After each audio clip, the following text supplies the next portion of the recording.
કોણ છે અમદાવાદનો બાદશાહ? બેગમ બોલો બાદશાહ.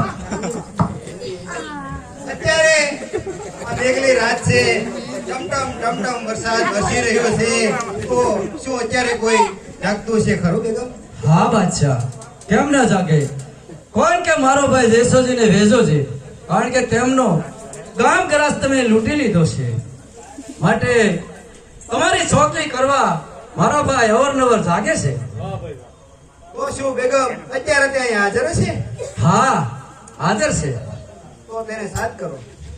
અરે બાદશાહ, હું તેમને સાથ કરું તો તેમનો ગામ ગ્રાસ પાછો આપી દેશો? હા, જો અત્યારે તે તમે સાથ કરો અને જો હોકારો દે તો આપણે એનો કામકાજ પાછો આપી દઈશું. બહુ સારું. અરે ભાઈ દેસાજી, અરે ભાઈ વેજાજી. જી હા બેન, બોલો શું કામ છે ફરમાવો. કેમ ભાઈ હજી તમે જાગો છો? જી હા બેન, હજુ અમે સલામત જાગીએ છીએ.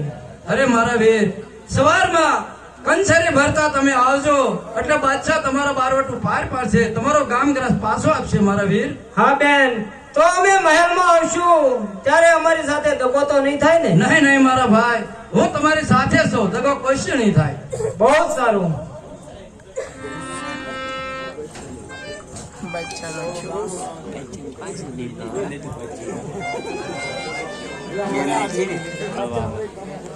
હા ભાઈ નેતાજી, અત્યારે ચાલતા જુનાગઢ આવી ગયા છે, તો માંગડા વાળાનો હસ્તે દાવાકોટમાં ફરાવી દઈએ.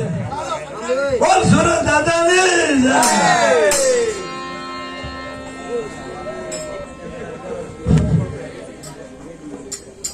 હા, બંને વીરસોનું કામ પતે કરીને હું આવ્યો છું, પણ હવે જ્યારે અહીંયા આવે ત્યારે એને વાત કરું. હા ભાઈ માંગડા વાળા, તમારું હસ્તી ગોતી જુનાગઢ જાય દામાકુંડમાં ભદ્રાઈ આવ્યા છે. હે ભાઈ જસોજી અને વેજોજી, તમારું કામ પણ મેં પતે કર્યું છે.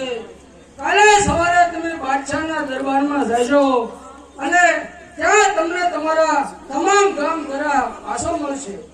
દગો તો નહીં થાય ને? હા વીર સોનો, મેં એની પાસેથી વસન લીધું છે, કોઈ પણ જાતનો દગો થશે નહીં. હા બા માંગડા, અમે તમારું હસ્તી ગોતી જુનાગઢ દામાકુંડમાં ભદ્રાવ્યું એ તો સામાન્ય કામ કર્યું છે, પણ તમે અમને કામ અપાવી અને મહાન કામ કર્યું છે.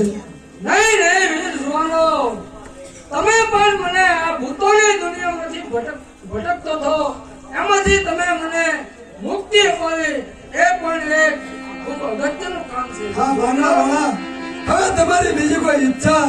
હા હે વીર સુવાનો, મારી છેલ્લી ઈચ્છા એ છે કે અહીંયા મારા નામની દેરી સણાવજો અને અત્યાર પછી અહીંથી મારો અને પદ્માવતીનો નાગવાળો અને નાગવતીનો અવતાર ચાલુ થાય છે. બહુ સારું. બોલ બહુ સર.